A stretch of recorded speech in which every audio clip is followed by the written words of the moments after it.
Hello everyone. आज से हम 12th क्लास के लेक्चर्स को स्टार्ट करने वाले हैं, जो कि अकाउंटेंसी बेसिक लेक्चर 1 से स्टार्ट होगा।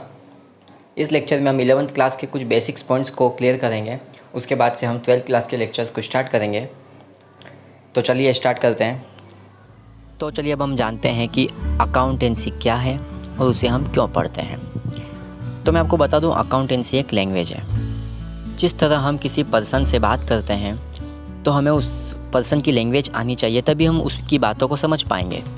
उसी तरीके से हम बिज़नेस की बातों को समझने के लिए, बिज़नेस के व्यवहार को समझने के लिए हम अकाउंटेंसी को पढ़ते हैं। बिकॉज़ बिज़नेस बोलता है। अगर हमें अकाउंटेंसी की लैंग्वेज नहीं आती है, मीन्स बिज़नेस की लैंग्वेज नहीं आती है, तो हम बिज़नेस को नहीं समझ पाएंगे, नहीं जान पाएंगे, उसके बारे में किसी भी तरह की कोई भी चीज़ नहीं पता लगा पाएंगे। तो अकाउंटेंसी क्या है? अकाउंटेंसी एक लैंग्वेज है और बिज़नेस की लैंग्वेज का नाम अकाउंटेंसी है।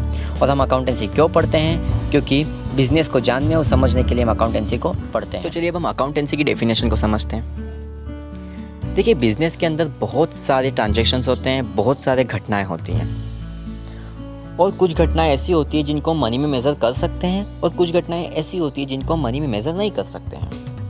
जैसे कि मैंने आपको 500 का माल सेल किया, तो हम उस सेल की एंट्री हम अपने बुक्स में रिकॉर्ड रख सकते हैं, क्योंकि हमने सेल किया है किसी चीज़ का जो कि 500 रुपीज़ का है, मतलब उसको हम मनी में मेज़र कर सकते हैं। लेकिन कुछ घटनाएं ऐसी होती है जिसको हम मनी में मेज़र नहीं कर सकते हैं। जैसे कि हमारे ऑफिस के अंदर एक ऐसा पर्सन है जो बहुत इंटेलिजेंट है और ईमानदार है, और उसने अपनी इंटेलिजेंसी से और उसने अपनी ईमानदारी से हमें 5000 रुपीज़ का फ़ायदा करवाया है। तो अब हम इस घटना को मनी में मेज़र नहीं कर सकते हैं, क्योंकि हम इंटेलिजेंसी और कोई ईमानदारी को हम अपने बुक्स में रिकॉर्ड नहीं रख सकते हैं। मतलब कि फला व्यक्ति की ईमानदारी से हमें 500 रुपये का फ़ायदा हुआ है, नहीं रख सकते। तो ऐसी घटनाओं को हम अपने बुक्स में रिकॉर्ड नहीं रखते हैं। सिर्फ उन्हीं घटनाओं को हम बुक्स में रिकॉर्ड रखते हैं जिसका हम मनी में मेज़र कर सकते हैं। तो ठीक है। तो अकाउंटेंसी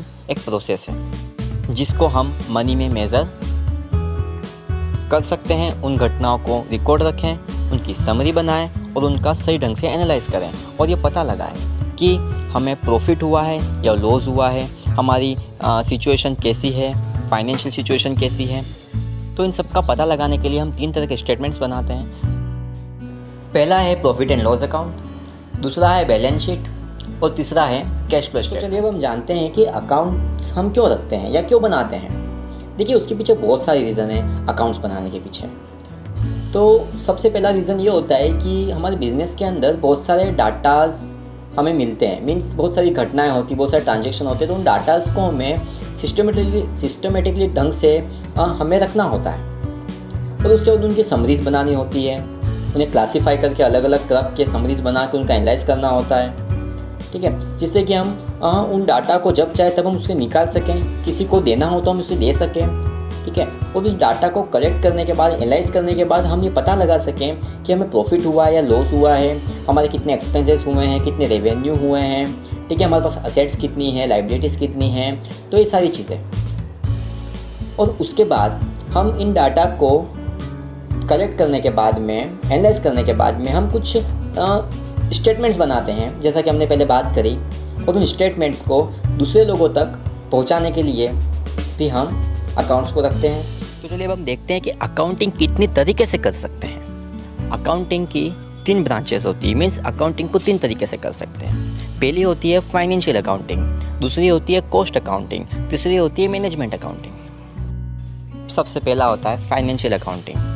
फाइनेंशियल अकाउंटिंग इसलिए करते हैं क्योंकि हम हमारी फाइनेंशियल सिचुएशन को जानने के लिए, प्रॉफिट एंड लॉस जानने के लिए हम फाइनेंशियल अकाउंटिंग को बनाते हैं, जो कि साल के एंड में बनाया जाता है। अब सेकंड आता है कॉस्ट अकाउंटिंग। कॉस्ट अकाउंटिंग का मतलब होता है कि हमारे द्वारा जिस तरह का प्रोडक्ट बनाया गया है, उस प्रोडक्ट पर हमने कितना खर्चा किया है, मीन्स उस पर कितनी लागत आई है, ये जानने के लिए हम कॉस्ट अकाउंटिंग बनाते हैं। नेक्स्ट आता है management accounting. Means management accounting का मतलब होता है कि आपने देखा होगा कि बिज़नेस में एक मैनेजर होता है और उसके नीचे भी कुछ मैनेजर होते हैं। तो मैनेजर क्या करते हैं, वो सभी मैनेजर डिसीज़न लेते हैं कि किस तरह से प्लानिंग करनी है, किस तरीके से रूल बनाने हैं, किस तरीके से प्रोडक्ट्स बनाने हैं, प्रोडक्ट्स में क्या बदलाव लाना है, ठीक है ना, किस तरीके से मार्केटिंग करनी है। ये सारे डिसीजन मैनेजमेंट अकाउंटिंग में लिए जाते हैं। मैं आशा करता हूँ कि आपको हमारा ये वीडियो पसंद आया होगा। ये मेरा पहला यूट्यूब वीडियो है और आपको किसी भी तरह की कमी दिखाई दे तो आप अपना फीडबैक हमें हमारे कमेंट बॉक्स में दे सकते हैं और उससे जुड़े रहने के लिए आप हमें सब्सक्राइब कर सकते हैं। वीडियो देखने के लिए और हमारे साथ जुड़े रहने के लिए आपका बहुत बहुत धन्यवाद।